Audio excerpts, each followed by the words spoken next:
Hi guys எல்லோரும் எப்படி இருக்கீங்க? நான் ரொம்பவே நல்லா இருக்கேன். நீங்கள் எல்லோரும் நல்லா இருக்கீங்கன்னு நான் நினைக்கிறேன். ஓகே, இன்றைக்கி என்ன வீடியோனா, இன்றைக்கி வந்துட்டு சிம்பிள் ஹேர் ஸ்டைலு, அப்புறம் ட்ரிக்ஸு எப்படியெல்லாம் சிம்பிளாக நம்ம சீப் இல்லாமல் பண்ணலான்னு சொல்லிட்டு நான் இந்த வீடியோவில் காமிச்சிருக்கேன். ஸோ ஃபஸ்ட்டு வந்துட்டு எப்பவுமே சீப்பு நம்ம தலைக்கு போடக்கூடாது. கையிலே நம்ம ஃபுல் அந்த டேங்கிள்ஸ் எல்லாம் ரிமூவ் பண்ணும். சிக்கெல்லாம் எடுத்துட்டோம்னா நல்லாவே பவுன்ஸியாக ரொம்ப மாய்ஸ்சரைஸாக இருக்கும். எதனா ஒரு ஏர் ஸ்ப்ரே இல்லைனா ஏர் சிரம் எது யூஸ் பண்ணுங்கள். நான் எதுவும் யூஸ் பண்ணல. ஸோ என் கையிலே நான் இந்த உள்ளங்கையில் வச்சு நல்லா சாஃப்டாக இப்படி நீட்டமாக இது பண்ணி பண்ணுறேன். ஸோ ஃபஸ்ட்டு ஹேர் ஸ்டைல் எப்படின்னா, ஃபஸ்ட்டு வந்துட்டு இது எடுத்துகிட்டு கிராஃப் வந்துட்டு நம்ம எப்போயுமே போடுவோம் 2 ஜடை, அந்த மாதிரி முன்னாடி கிராஃப் எடுத்துகிட்டு 2 சைட்லேருந்து கொஞ்சம் கொஞ்சம் தேவையான அளவுக்கு முடி எடுத்துகிட்டு ஒரு குட்டி கிளிப் வந்துட்டு இன்சர்ட் பண்ணிக்கோங்க. பண்ணிவிட்டு நம்ம இப்படியே கூட விடலாம். ஸோ இதில் நான் நிறைய ஹேர் ஸ்டைல் நான் பண்ணி காமிச்சிருக்கேன். இது எல்லா ட்ரெஸ்ஸுக்கும் சூட் ஆகும். ஸோ ரொம்பவே சுடி இந்த மாதிரி கிராப்பு பிளாசோ பேண்ட்டுக்கெல்லாம் ரொம்பவே சூப்பராக இருக்கும். ஸோ ட்ரை பண்ணுங்கள். கீழே வந்துட்டு இப்படி பவுன்ஸியாக உங்களுக்கு ஃபுல் கொஞ்சம் செமி கேர்ள் இருக்கணும்னா அப்படி பண்ணி விடலாம். ஸோ செகண்ட் ஹேர் ஸ்டைல் வந்துட்டு அதே மாதிரி தான். ஸோ அங்கே கிராஃப் எடுத்துருப்போம் இல்லையா, அது மேலேயே கொஞ்சம் சீப்பு இல்லாமையே கையில் இப்படி நம்ம கோதி விட்டுட்டு ஃபுல் ஓவர் எல்லாமே ஒரு முடி கூட இல்லாமல் நம்ம எடுத்துகிட்டு அந்த கிளிப்பு வந்துட்டு இன்சர்ட் பண்ணிக்கணும். ஸோ சூப்பராகவே இருக்கும் இந்த ஹேர் ஸ்டைலு. இது வந்துட்டு நம்ம வீட்டில் இருக்கும் போது கூட நம்ம இந்த மாதிரி போட்டால் கூட சிம்பிளாக ஹேர் ஸ்டைலுக்கு வந்து இந்த மாதிரி போட் நெக்கு வச்சுட்டு நம்ம saree கட்டும் போது இந்த மாதிரி நம்ம போட்டுக்கிட்டால் கூட ரொம்பவே நல்லாயிருக்கும். ஸோ சிம்பிளாக இந்த மாதிரி போட்டுட்டு 2 முடி வந்து முன்னாடி பேங்க்ஸ் மாதிரி கொஞ்சம் விட்டுட்டு ரொம்ப சிம்பிளாக நீட்டாக நம்ம போடுற சிம்பிள் ஹேர் ஸ்டைல் கூட நல்லா எலிகெண்ட்டாக தெரியணும் இல்லையா?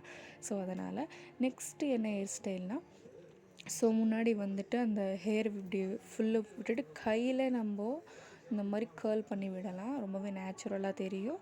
சும்மா நம்ம ஹீட் கர்லரெல்லாம் நம்ம என்றைக்குனா ஒன்ஸ் பண்ணலாம். இது வந்து ரெகுலராக நம்ம இப்படி ஹேர் வந்து சும்மா டைம் பாஸ்க்கு எதனா பண்ணிகிட்ருப்போம்ல, அப்போ ஹேர் இப்படி பண்ணிட்டு இருந்தால் ரொம்பவே நல்லாயிருக்கும். இது சாரீக்கு ரொம்பவே சூட் ஆகும். ஸோ வாங்க நெக்ஸ்ட் ஹேர் ஸ்டைல் பார்க்கலாம். ஸோ அந்த முன்னாடி வந்து நம்ம இப்படி கேர்ள் பண்ணி விட்டுருந்தோம் இல்லையா, அதுவே இந்த சைடில் நம்ம பண்ணிவிட்டு ஒரு ஸ்டெப்பாக கொஞ்சம் கொஞ்சமாக முடி எடுத்து பேக் பொசிஷனில் நம்ம ட்விஸ்ட் பண்ணிவிட்டு கையில் எப்படி இன்னும் ஒரு முடியாக கீழே விட்டுறணும். ஸோ வேணா ஜூம் பண்ணி காமிச்சிருக்கேன். பொறுமையாக நீங்கள் வந்து அந்த ஹேர் ஸ்டைல் பார்த்து ஆல்ரெடி இந்த ஹேர் ஸ்டைல் எல்லாேருக்கும் தெரிஞ்சிருக்கும். ஸோ குட்டி ஹேர் கிளிப் எடுத்துக்க, நான் பெரிய கிளிப் எடுத்துக்கிட்டேன். பட்டர்ஃப்ளை இது ரொம்ப ட்ரெண்டிங்காக இருக்கு இல்லையா? ஸோ இது வந்துட்டு மாடர்ன் ட்ரெஸ்ஸுக்கு ரொம்பவே நல்லாயிருக்கும். ஸோ இப்படியே கூட விட்டுக்கலாம். பின்னாடி இருந்து பார்க்கும்போது இப்படி தான் இருக்குது. ஸோ நீங்கள் இந்த ஹேர் ஸ்டைல் எல்லா மாடர்ன் ட்ரெஸ்ஸுக்கு சுடிக்கு ரொம்பவே நல்லாயிருக்கும். ஸோ இதே ஹேர் ஸ்டைலில் வந்துட்டு நான் வேறு மாதிரி பண்ணியிருக்கேன். நீங்கள் வேணும்னா பின்னிக்கலாம். காலேஜ் போகிறவங்க வந்துட்டு இதை நீங்கள் ட்ரை பண்ணிக்கலாம். ஸோ ரொம்ப வெயிலில் நம்ம எதுவும் நடந்தோம்னா ரொம்ப ஸ்வெட் ஆகாமல் இருக்கும் இல்லையா? ஸோ கொஞ்சம் கூட முடி விடாமல் ஃபுல் எல்லாம் முன்னாடி போட்டுட்டு 4 கால் ஜடைன்னு சொல்லுவோம் இல்லையா, அது வந்து நம்ம பின்னிக்கலாம். இல்லை 3, எது உங்களுக்கு சீக்கிரம் நீங்கள் போகிறதுக்கு யூஸ் ஆகுதோ காலேஜுக்கு. ஸோ நீங்கள் இதுமாரி இது ஆஃபீஸ்க்கு கூட போட்டுக்கலாம். ரொம்பவே நல்லா இருக்கும். சாரீக்கும் வேர் பண்ணால் கூட நல்லாயிருக்கும். சாரீக்கும் போட்டுக்கலாம் இந்த ஹேர் ஸ்டைலு. ஸோ எல்லாத்துக்குமே சூட் ஆகிற ஹேர் ஸ்டைல் தான் நான் காமிச்சிருக்கேன். ஆல்மோஸ்ட் இது எல்லாேருக்கும் தெரிஞ்சிருக்கும். தெரியாதவங்களுக்காக தான் இந்த ஹேர் ஸ்டைல். ஓகேங்களா? ஃபுல்லு 4 கால் ஃபுல்லு நல்லா மெதுவாக பின்னிட்டு ஒரு டெட் எண்டில் கூட நம்ம பின்னிக்கலாம்.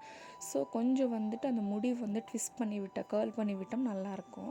ஒரு மாதிரி இதாக தெரியாமல் வியர்டாக தெரியாமல் இருக்கும் இல்லையா? ஸோ அதனால் ரப்பர் பேண்ட் போட்டுட்டு நம்ம இது வந்து சாரீக்கு சுடிக்கு எல்லாருக்கும் சூட் ஆகும்.